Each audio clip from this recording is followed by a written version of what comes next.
El día de hoy, mi compañera y yo hablaremos de las relaciones asociativas en el aprendizaje instrumental. Para comenzar, el aprendizaje instrumental implica tres eventos. El primero es un estímulo, el segundo es una respuesta, el tercero es un resultado indicando la presencia de asociaciones binarias entre eventos y una estructura jerárquica. La formación instrumental produce una de las formas elementales más importantes del aprendizaje que los organismos muestran. Para adaptarse, el animal debe ser sensible a las consecuencias de sus actos. Un organismo se comunica gracias al aprendizaje que los comportamientos conducen a alimentos, agua, encuentros sexuales y la evitación del dolor.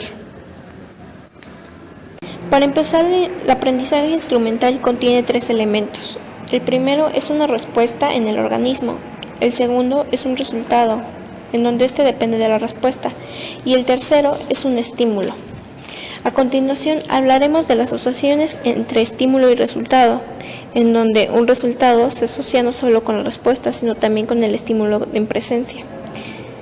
En un experimento de Colville y Rescosla, a unos animales se les enseñó a dar una respuesta común, en presencia de dos estímulos de 30 segundos, en este caso, eran la luz y el ruido. Las respuestas fueron seguidas en intervalos variables, bajo un resultado de sacarosa o bolitas en la luz y el ruido. Después se les enseñó dos respuestas nuevas. Estas eran pulsar de la palanca y tirar de la cadena, estas asociadas cada una con un solo resultado. Los resultados muestran que estos animales respondieron durante 3 veces, en ausencia de cualquier estímulo y en presencia de un estímulo que se habría señalado el mismo resultado, y la presencia de un estímulo que habría señalado un resultado diferente. Ahora hablaremos de asociaciones estímulo-respuesta. En esta parte, la evidencia de la presencia de asociaciones se presenta en incapacidad de rutina para eliminar responder de forma total, a pesar de la evaluación de un resultado. En esta evidencia de asociación, esta es más débil. En las estructuras asociativas jerárquicas, ya que diversos estudiantes de enseñanza no están de acuerdo que el aprendizaje instrumental es un conjunto de asociaciones binarias, bajo esta opinión sugieren que hay una estructura jerárquica que involucra los tres términos, ya que no solo implica que la respuesta produce un resultado o que el estímulo indique el resultado, sino que el estímulo señala la relación entre respuesta y el resultado. Es importante mencionar que para el aprendizaje instrumental la respuesta tiene que ser reforzada en presencia del estímulo, en donde los tres términos son necesarios. En donde el proceso de aprendizaje debe hacer frente a tres temas. El primero es las circunstancias que producen el aprendizaje, el segundo es el contenido de ese aprendizaje y el tercero es el mapeo del aprendizaje en el rendimiento. En las circunstancias que producen el aprendizaje, un estímulo está asociado con su estímulo siguiente, al grado de proporcionar información acerca de ese estímulo. En este estudio también son considerados los experimentos de Pavlov, que recalcan la importancia de la información para la formación de asociaciones del estímulo condicionado y el incondicionado. Esos experimentos son el bloqueo, la contingencia y la validez relativa. Primero se explica el fenómeno de bloqueo, donde se desarrolla un control de estímulos y se observa que el estímulo que proporciona mayor información acerca de su relación con la consecuencia produce un mayor control, y esto requiere una experiencia previa. El siguiente fenómeno descrito es la contingencia, que explica que el condicionamiento no depende solo de la tasa de ocurrencia de los estímulos condicionados, sino también de su tasa de ausencia, es decir, tomar en cuenta el valor predictivo de un estímulo ante una consecuencia que queremos obtener. Por ejemplo, sabemos que probablemente si estudias para un examen con anticipación puedes aprobarlo con mayor seguridad que si pones una veladora. Finalmente, se menciona la validez relativa, que nos explica que la capacidad informativa del estímulo condicionado rige su grado de condicionamiento. Por ejemplo, si un estímulo te sirve más para saber si obtendrás lo que buscas, seguramente lo volverás a repetir, como ocurre con los niños que hacen berrinches para obtener sus objetivos. En general, en este experimento, Rescorla nos explica que nos formamos estructuras asociativas binarias que se rigen por un orden jerárquico y que motivan el aprendizaje instrumental de cada sujeto. Además, como hemos revisado anteriormente, los sujetos no se representan el entorno por partes, sino como un todo que incluiría aprender que un estímulo se asocia con una respuesta que hemos aprendido para obtener una consecuencia específica. En los experimentos anteriores observamos que, aunque muchas veces no hay una asociación directa de los estímulos con la respuesta, el individuo es capaz de asociar el estímulo con la consecuencia, pero este aprendizaje se da solamente gracias a una experiencia previa.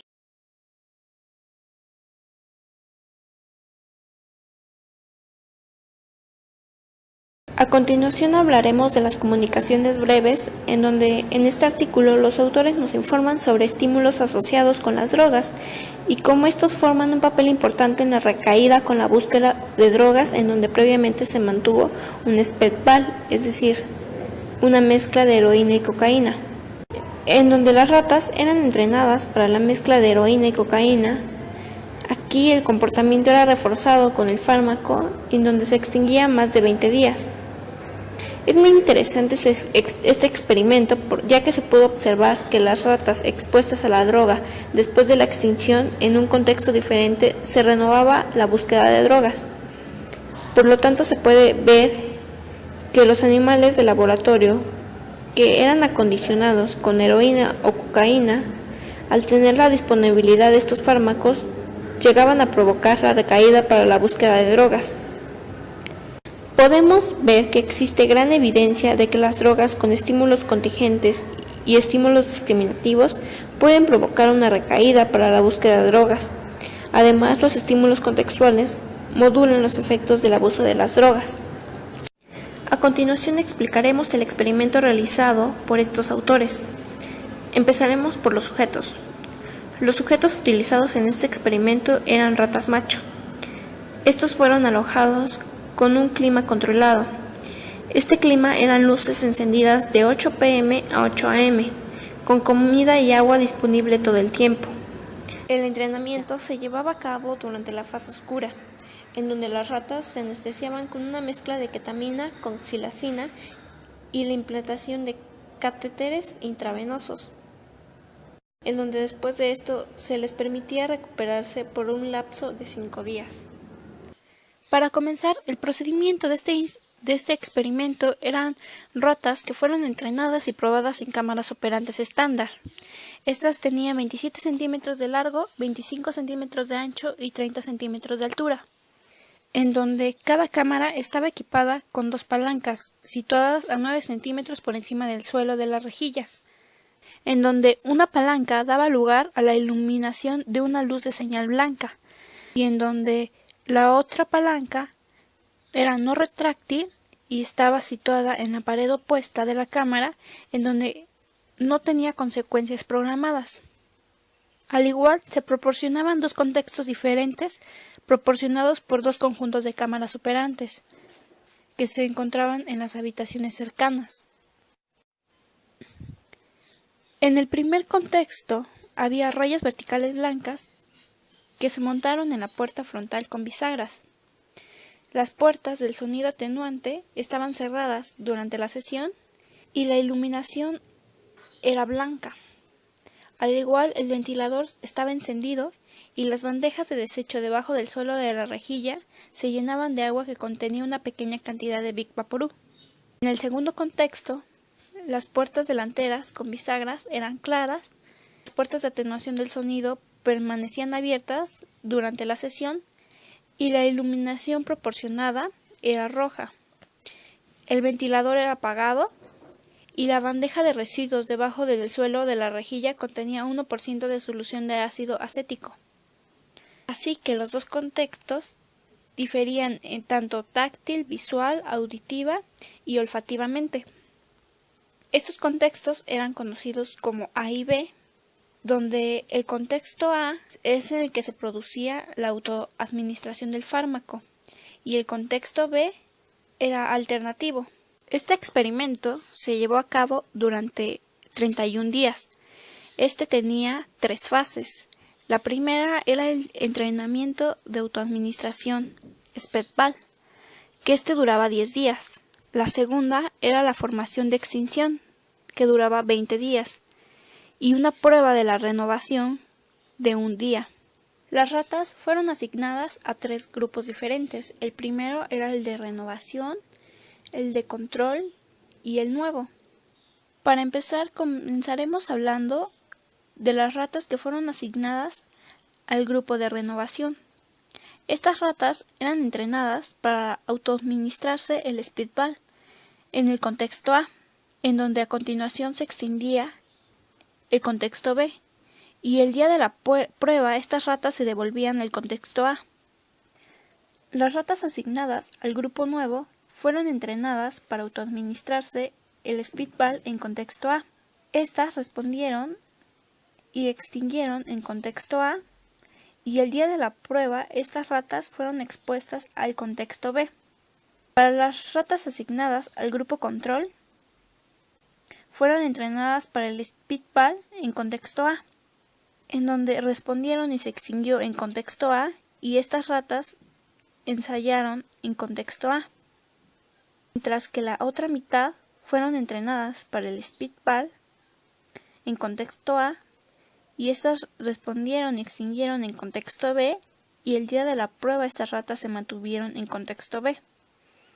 En general, este experimento nos muestra la importancia que tiene el entorno o contexto donde se realiza el aprendizaje, ya que en situaciones como el abuso de drogas, el condicionamiento y o adicciones van más allá de solo la experiencia con la sustancia, sino también algunos otros factores que fueron asociadas con las sensaciones que ésta les produce, como los amigos o lugares en que fue consumida satisfactoriamente, y vemos como por ejemplo, no nos comportamos de la misma manera cuando vamos a una fiesta que cuando estamos en una biblioteca, debido a las experiencias que hemos tenido.